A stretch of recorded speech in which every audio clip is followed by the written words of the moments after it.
Nuestro Señor es grande, hermanos. Vamos a cantar juntos. Grande es Jehová. Grande es Jehová y le damos loor por su grande poder y su amor.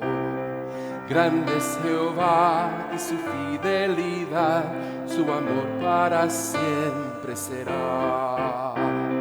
Grande es Él y digno de gloria, grande y digno de adoración. Grande es Él, alcemos la voz y así proclamar: grande es Jehová, grande es Jehová, grande es Jehová y le damos loor por su grande poder y su amor. Grande es Jehová y su fidelidad, su amor para siempre será. Grande es Él y digno de gloria, grande y digno de adoración. Grande es Él, alcemos la voz y así proclamar: grande es Jehová, grande es Jehová. Grande eres tú y digno de gloria, grande eres tú y digno de honor. Grande es Él, levanto mi voz, elevo mi voz. Grande es Jehová, grande es Jehová.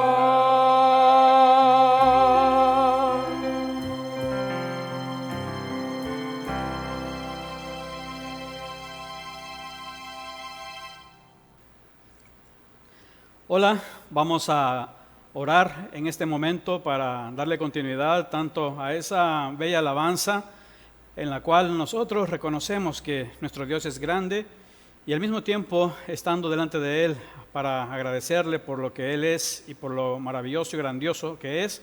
También vamos a poner en sus manos, ya que es nuestro todopoderoso Dios, todas nuestras necesidades, de tal manera que podamos descansar en lo que Él está haciendo en nuestras vidas.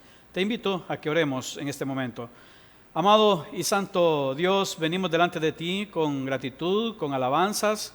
Señor, reconocemos tus grandezas, tus maravillas, reconocemos que tú eres grande. En nuestros corazones brotan, Señor, hacia ti alabanzas, alabanzas eternas. Te reconocemos como nuestro Señor, como nuestro Dios, y para siempre, Señor, te amaremos. Eres todo para nosotros, te adoramos. Te exaltamos, Señor, te reconocemos como nuestro Señor, te reconocemos también como nuestro único y verdadero Dios, el que nos guía, el que nos bendice, el que nos provee, el que nos cuida, el Dios que nos da el gozo, el Dios que nos da la felicidad, el Dios que nos regala la vida eterna.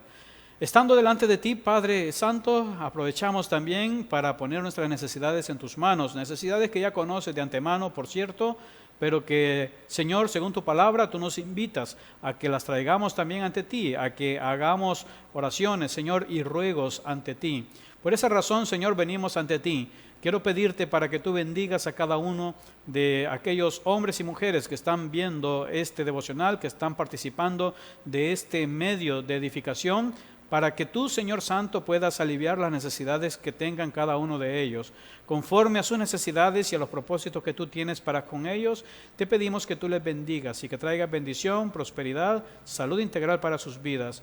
Te damos gracias también por este tiempo, ponemos en tus manos este tiempo devocional, pidiéndote también, Señor, que nos ayudes a continuar creciendo en nuestra comunión contigo, que nos ayudes a continuar creciendo en nuestro conocimiento y amor de ti. de manera que podamos tomar siempre decisiones de consagración, decisiones que te honren, decisiones que reflejen que te amamos y que tú moras en nuestros corazones. Háblanos, Señor, a través de este devocional, como sueles hacerlo cada vez que nos acercamos a tu palabra. Pedimos tu dirección, pedimos, Señor Santo, que nos guíes y que en estos momentos nos ilumines para entender lo que tú quieres para nosotros.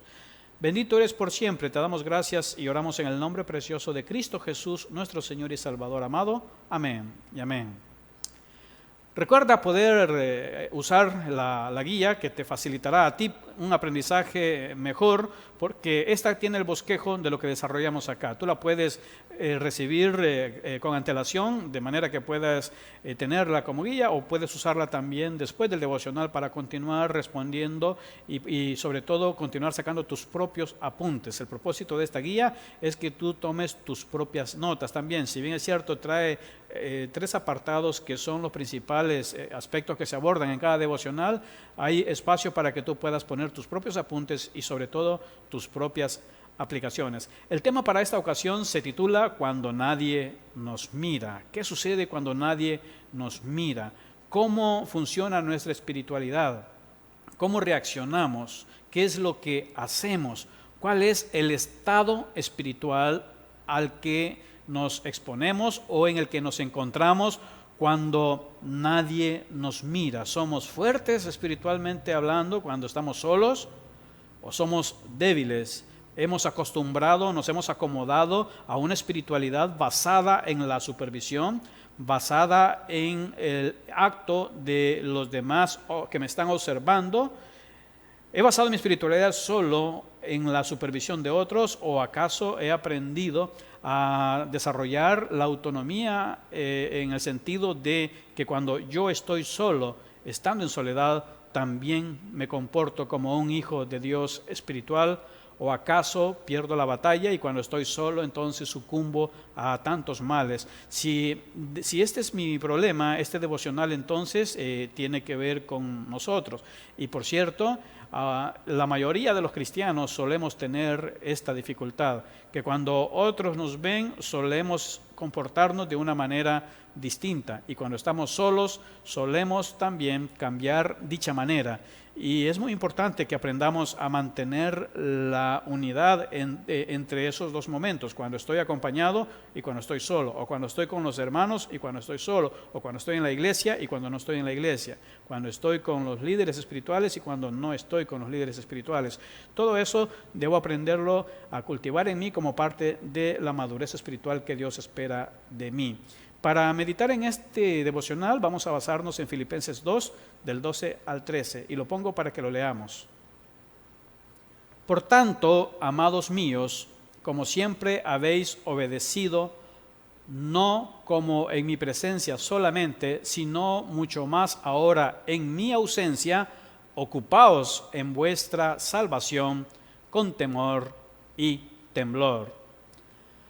Porque Dios es el que en vosotros produce así el querer como el hacer por su buena voluntad. ¿Cómo funcionas tú? ¿Cómo es tu espiritualidad? ¿Es una espiritualidad que se sustenta solo de la presencia de los demás, que son hermanos en la fe? ¿Es una espiritualidad que solo funciona cuando estás en un contexto de algo relacionado a la fe? Por ejemplo, en la iglesia, por ejemplo, en un grupo pequeño, en una célula en casa, ¿o cómo es tu espiritualidad? Los cristianos nos acostumbramos a funcionar como espirituales solo cuando estamos en ciertos ambientes. Y esto nos genera un problema que nos lleva a parecer con una especie de hipocresía en el sentido literal de tener una máscara o de funcionar como si tuviéramos una máscara cuando estamos en un contexto y ponernos otra cuando estamos en otro contexto.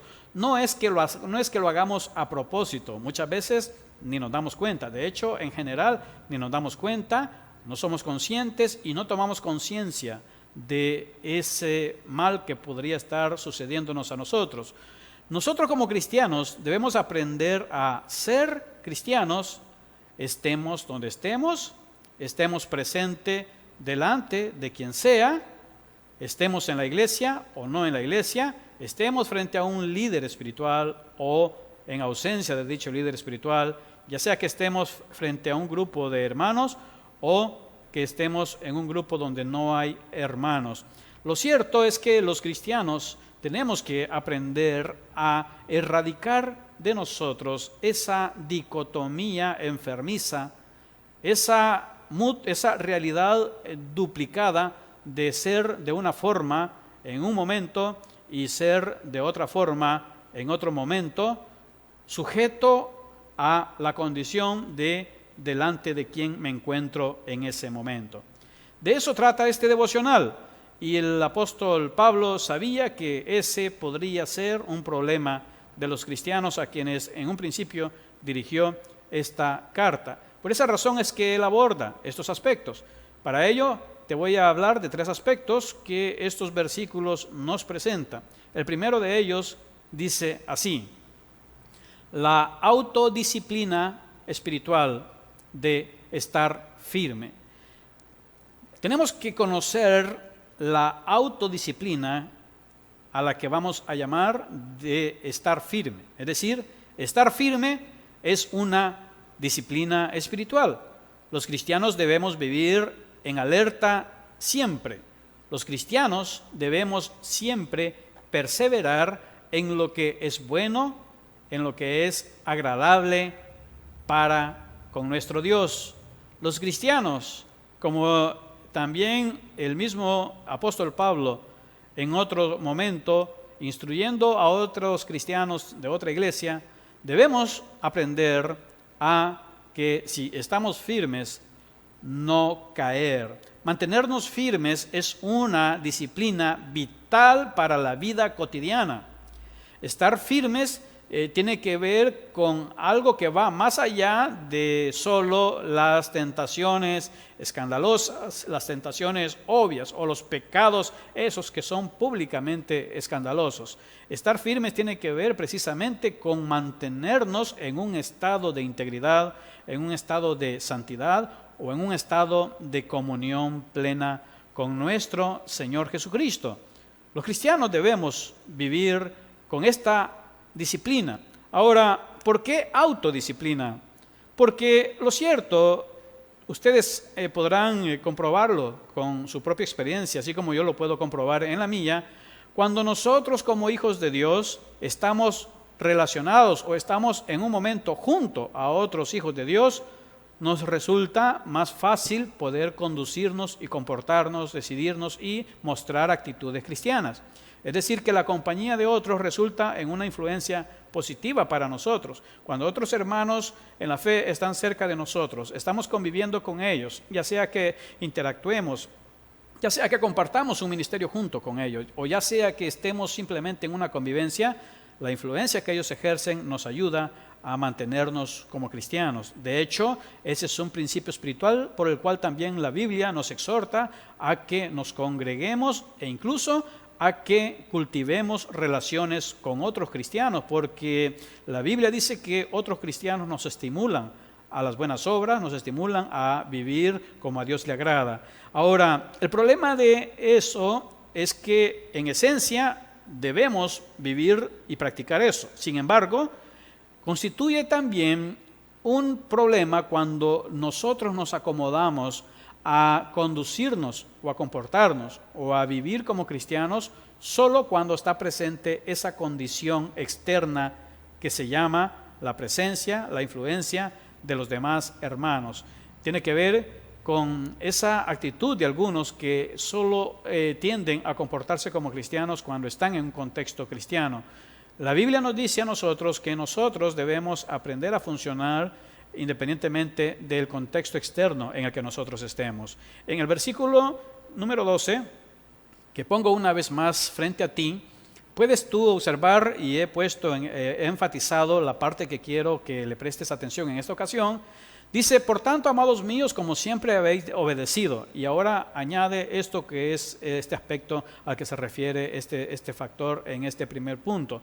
Dice, no como en mi presencia solamente, sino mucho más ahora en mi ausencia. Cuando nadie nos mira, nos resulta más difícil ser cristianos. Cuando nadie nos mira, nos resulta más difícil obedecer a Dios. Nos resulta más difícil obedecer la voluntad de Dios o poner en práctica los mandamientos de Dios. Pero cuando estamos frente a otros cristianos, cuando estamos en un contexto de iglesia, cuando estamos ante la guía o la labor de mentoría que puede hacer un líder espiritual, como en este caso fue el apóstol Pablo para aquellos cristianos, resulta ser fácil comportarse y ser como cristiano. No necesariamente eso hable de un problema de hipocresía descarada en el corazón del cristiano. Eso habla solamente de que el cristiano se acomodó a alimentar su vida espiritual solo a partir de la presencia de los elementos externos que pueden representar en su momento la iglesia, otros hermanos, los líderes espirituales, el pastor, etc. Nosotros debemos, ya sea independientemente de dónde estemos, de la persona que está frente a nosotros, debemos nosotros aprender a obedecer la palabra de Dios. Debemos aprender a poner en práctica lo que Dios tiene o quiere y espera de nosotros.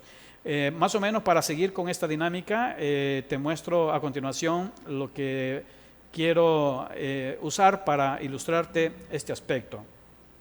Pues como puedes tú observar, este versículo lo podrías dividir de esta forma para poder conocerlo, para poder asimilarlo de mejor forma. Dice, dice al principio, en la flecha de arriba hacia abajo, dice, como siempre han obedecido. Y ahora aquí puedes observar, tanto en presencia del apóstol, en presencia del líder espiritual o en su ausencia, de ellos deben hacer esto. ¿Qué es lo que deben hacer? Ellos deben ocuparse de su salvación y deben hacerlo con temor y temblor, que eso tiene que ver con el siguiente aspecto también. Ahora, puedes tú después tomar esta gráfica para poder comprender muy bien este versículo, pero este nos lleva al segundo aspecto de este devocional. Y este segundo aspecto nos dice que un pilar para estar firme lo encontramos en Filipenses 2, versículo 2 en la segunda parte. Veámoslo concretamente. El versículo en la segunda parte dice, ocupaos en vuestra salvación con temor y con temblor. Observa esta última parte, ocuparse en vuestra salvación con temor y temblor. Este versículo se presta para que sea malentendido por algunas personas. Este versículo no está hablando de que nosotros debemos hacer mérito para ganar la salvación. De hecho, en este mismo capítulo de esta carta, el apóstol Pablo habla acerca del ejemplo de Jesucristo, diciendo que se humilló a sí mismo y hablando de cómo llegó hasta la muerte, a una muerte cruenta, cruel de cruz. Y obviamente eso lo expresa en el contexto y en el sentido que debemos entender los cristianos de que Él pagó el precio para hacer posible nuestra salvación. Sin embargo, los cristianos, a pesar de que la salvación ya es un regalo gratuito, es un don gratuito para nosotros, no un don barato. De barato no tiene nada. Esta salvación no tiene absolutamente nada de barato. No es una salvación barata, no es una gracia barata, en lo más mínimo. Es la gracia más costosa que puede haber o que pudo haber y que se puede llegar a pagar en la existencia, tanto en la tierra como en el cielo. En todos los tiempos no hay un precio más alto, no hay un precio mayor que el precio que se pagó para hacer posible nuestra salvación. Es gratuita para nosotros porque es un regalo de Dios, pero no es barata porque Dios pagó el precio entregando a su Hijo Jesucristo. Y Cristo pagó con su propia vida al entregarse y morir en la cruz del Calvario por nosotros. De eso trata los primeros versículos de este capítulo. Él dejó su trono, bajó a la tierra, se hizo semejante a nosotros como un hombre y se humilló a sí mismo e incluso llegó a sufrir.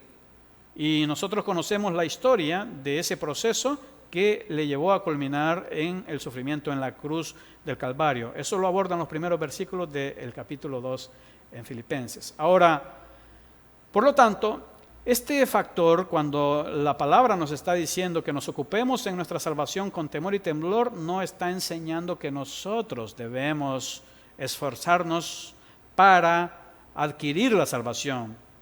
No está diciendo que nosotros debemos ganar la salvación o que debemos hacer méritos para preservar la salvación.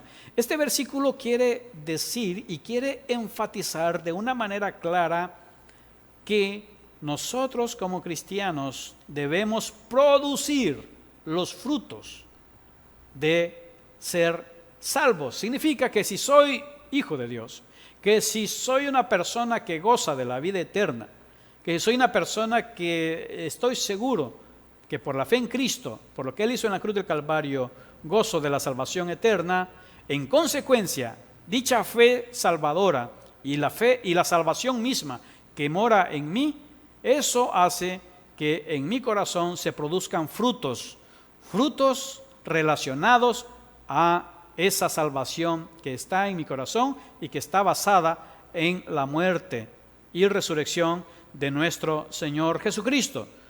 Por esa razón es que nosotros debemos ser cristianos no solo cuando los demás cristianos nos miran, no solo cuando estamos en la iglesia, no solo cuando el pastor nos ve, no solo cuando los líderes espirituales nos ven. Nosotros debemos ser cristianos aun y cuando no estemos cerca de otros hermanos o en un contexto eclesiástico o en un ministerio de la iglesia. Todo el tiempo debemos ser cristianos. ¿Por qué? Porque llevamos en nuestros corazones la marca que no se puede borrar de la salvación tan grande, tan extraordinaria y más costosa que pudo haberse obrado y que la llevó a cabo nuestro Señor Jesucristo por amor a nosotros. Esa salvación entonces que está grabada en nuestros corazones, que la tenemos presente en nuestras mentes, nos lleva a producir frutos de salvación, independientemente de si estamos cerca de otros hermanos o si estamos lejos de otros hermanos. Una manera distinta de comprender este versículo lo encontramos en una versión diferente de este mismo versículo. Para ello, lo pongo también de manera amplia en la pantalla para que puedas verlo. Está basado en la Nueva Traducción Viviente y dice así: queridos amigos, es el mismo versículo 12, dice, siempre siguieron mis instrucciones cuando estaba con ustedes, y ahora que estoy lejos, es aún más importante que lo hagan. Esfuércense, escucha esta parte que es el énfasis que te quiero dejar, esfuércense por demostrar los resultados de su salvación, obedeciendo a Dios con profunda reverencia y temor.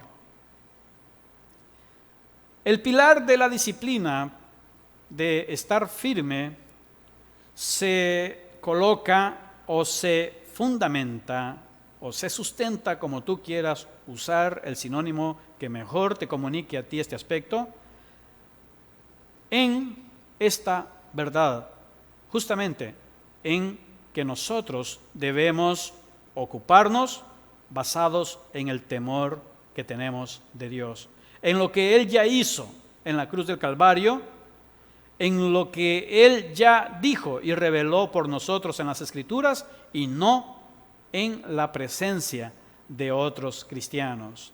Dios no quiere que yo obedezca su voluntad, que obedezca sus mandamientos, que ponga en práctica su palabra solo cuando estoy delante de otros cristianos. Él quiere que lo haga siempre como un producto, como algo que está fundamentado en mi temor hacia Él. ¿cómo es posible temer a Dios si al mismo tiempo la gracia nos habla de su misericordia, nos habla de su amor? ¿Cómo es posible que le tengamos temor a Dios o que le tengamos un respeto a Dios cuando Él es todo amor? Bien, el mismo acto de ver lo que Cristo sufrió, que lo puedes encontrar en los primeros versículos de este mismo capítulo, en Filipenses 2, nos habla de lo espantoso que es el pecado en la vida del hombre. Tan mal es el pecado, tan triste y trágica es la vida del hombre que está envuelto en la maldad, que dicha maldad o dicho pecado hizo necesario la muerte de nuestro Señor y Redentor Jesucristo. En otras palabras, el pecado es cosa seria, es algo que nosotros debemos procurar evitar a toda costa, porque si fue necesaria la muerte de Cristo para poder gozar de una salvación como la que Él nos ha regalado, de una salvación tan grande y tan valiosa, entonces en consecuencia yo debo ver hacia Dios y lo debo ver con temor y con temblor, como lo dice esa parte. A eso se refiere, y claro, el temor ya sabemos que no se refiere a un miedo que separa, sino más bien a un acto de reverencia que nos acerca a Él. No tiene que ver con que Él me asusta y que yo salgo huyendo. Al contrario, Él vino en mi rescate y me da la confianza para que yo venga con Él. Pero debo recordarme que si antes yo estaba separado de Dios por causa del pecado y que ahora, gracias a la muerte de Cristo, esa barrera se quita y yo puedo tener otra vez acceso al Padre Celestial, entonces yo debo procurar siempre dar frutos de esa salvación. ¿Por qué? Porque no nos gustó y porque nunca vamos a estar conformes con ese estado antiguo en el que nos encontrábamos separados de Dios por causa del pecado. Y si ahora que somos salvos, entonces vamos a tener toda la confianza, pero al mismo tiempo respeto y temor por nuestro Dios. Eso es lo que nosotros debemos hacer, tomar en cuenta este pilar. Pero también el tercer aspecto es muy fundamental y muy importante que tú lo puedas examinar. Fíjate lo que te voy a mostrar en este tercer aspecto. Dice que la capacidad para estar firme está también en Dios. Vamos a verlo en Filipenses 2, versículo 13. Dice de la siguiente manera: la capacidad es esta. Puedes observarlo en este versículo. Y dice: porque Dios es el que en vosotros produce así el querer como el hacer por su buena voluntad. Dios lo ha producido en nosotros. Es decir, la motivación, la fuerza o la capacidad para hacer lo que a Dios le agrada viene de Dios. Muchos cristianos dicen: es que cómo me cuesta hacer lo bueno, me cuesta agradar a Dios, me cuesta hacer la voluntad de Dios, no logro vencer esto.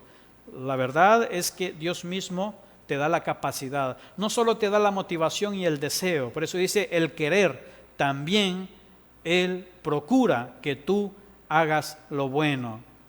Escucha bien esto: Él te da el deseo de hacer lo bueno, pero también quiere darte la fuerza de voluntad para que tú le obedezcas. De hecho, este versículo dice eso. Por eso es que el ocuparnos en nuestra salvación y temor tiene que ver con que Dios nos capacita también para poder hacer posible esto. En el aspecto anterior, había una imagen que quiero mostrarte que te servirá también a ti como ilustración y que la podrás ver también después. La pongo amplia para que tú la puedas estudiar después, pero aquí puedes observar cómo es que se pueden enlazar los dos versículos.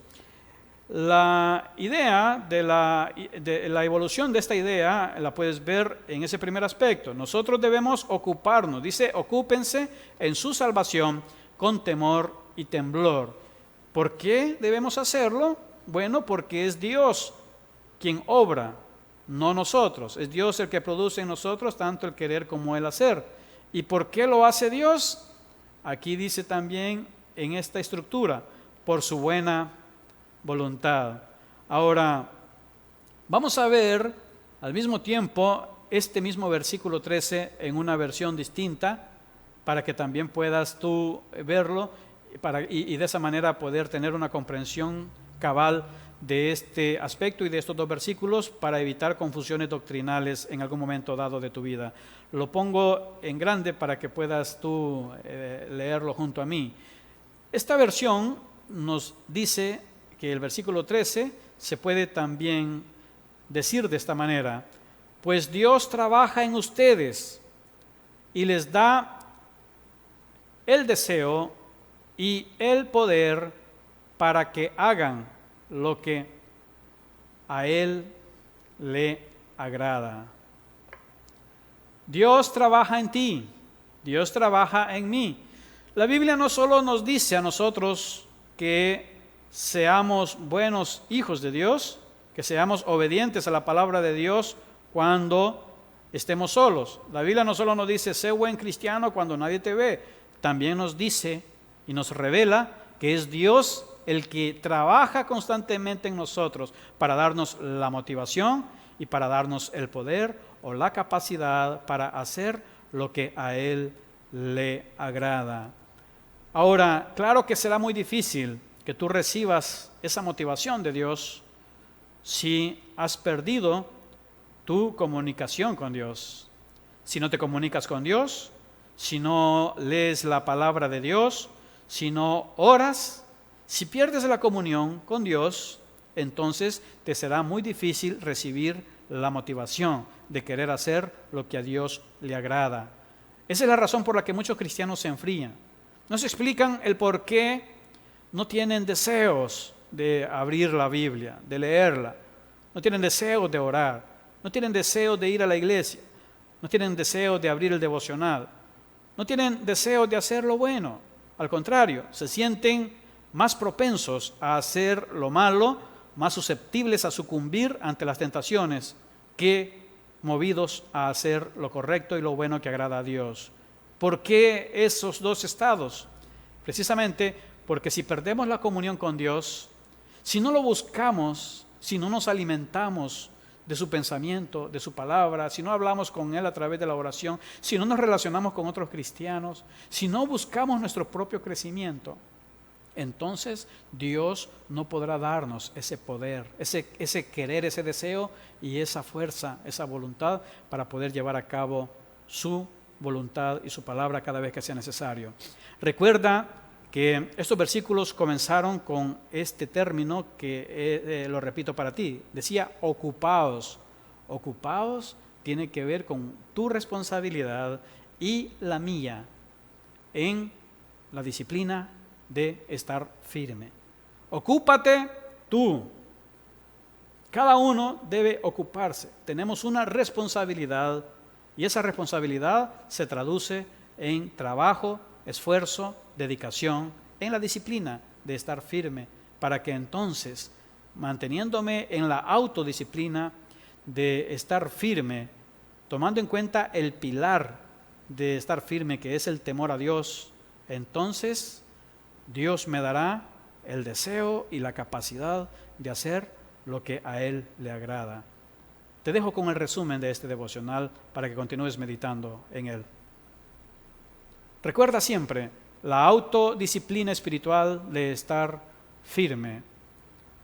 Revisa también en Filipenses 2, versículo 12, el pilar o un pilar para estar firme. Por último, en Filipenses 2:13 encontrarás la capacidad para estar firme. Verás la fuente y de dónde proviene. Que Dios te bendiga.